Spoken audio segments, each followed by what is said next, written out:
नमस्कार स्वागत करुच्ची आज मुख्य गुरुत्वपूर्ण खबर को आपण मानक दर्शक बंधु एवं आम हस्तगत होता खबर रही पाणीपाग संपर्कित तांडव रचुची तुषारपात 10 लाख घरे विद्युत विपज्जनक 10,000 विमान बातिल चिंतार कोटी कोटी लोक तेज जाना एभली घटना क्यों स्थान घटी यार प्रभाव से अंचल उपर केते दिन पर्यंत रहिबो पाणीपाग विज्ञानी मानकर मतामत ए संबंध में कौन रही से संपर्क में संपूर्ण विवरण मुझे आपको भिडियो प्रदान करी से आप निश्चित भिडियो प्रथम शेष पर्यंत देखिए जब भिडियो भल लगे पाखे लाल बटन निश्चय सब्सक्राइब करेंगे और पाखे आसुवा बेल आइकन बजाइदेवे और ऊपर आसुवा ऑल नोटिफिकेशन क्लिक कर भूलें जहाँफल ये भिडियो सर्वप्रथमे आपण निकट में पहुँच पार। तेज आसतु जाना आज तुषार झड़ संपर्कित विशेष गुरुत्वपूर्ण खबर को। आजिकल अमेरिकार आकाशरू बरफ पड़ा रास्तार बरफर घन स्तर आतंक व्यापी थंडारे 10,000 रु अधिक विमान उड़ान को बातिल केतक केवल एतिक नुहे तुषारपात जो 10 लाख लोक अंधार रहा बाध्य होती। झड़र प्रभाव एत भयंकर जे यह लक्ष लक्ष अमेरिकन जीवन को प्रभावित कर। एक रिपोर्ट अनुजाई अमेरिकार प्राय 10 लाख लोक विद्युत बिना अच्छा एवं देशर पूर्व 2/3 अंचल एक प्रबल शीतकालीन झड़ तांडव रचि 10,000 रु अधिक विमान उड़ान बातिल कर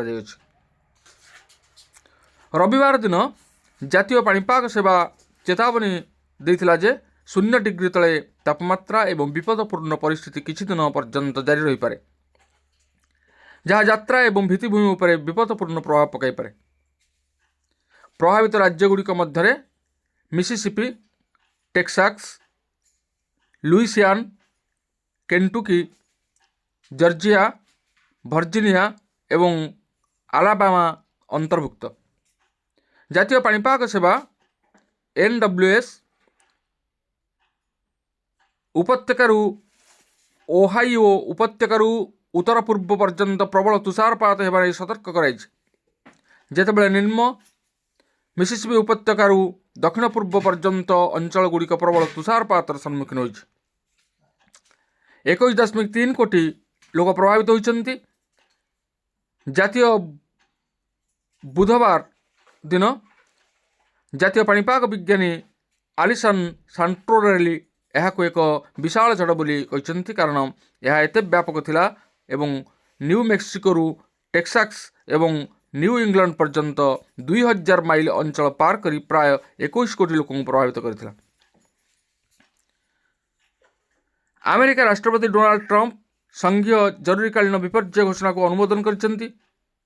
आमे एही बात्या पथरे थिबा समस्त राज्य उपर नजर रखिबा एवं सेमानकर सहित जोगाजोग रखिबा जारी रखिबु। सुरक्षित रुहंतु एवं थंडारू दूरे रुहंतु ट्रंप शनिवार ट्रुथ सोशल रे एक पोस्ट करि कहछन्ति।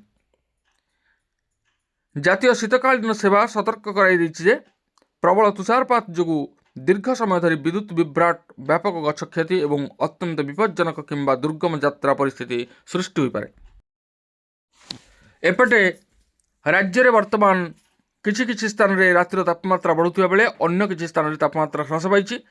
आसंता काली ठारू राज्य रे रातिर पारद स्तर धीरे धीरे बढ़िबा आरंभ हेबो। आसंता 4 दिन मध्य रातिर तापमात्रा 2 रु 3 डिग्री पर्यंत बढ़ी पारे। तेणु दिनर सर्वोच्च तापमात्रा 32 डिग्री रहिबो बोली सर्वनिम्न रातिर तापमात्रा 14 डिग्री मध्य रहिबो बोली सूचना प्रदान करा जायछि।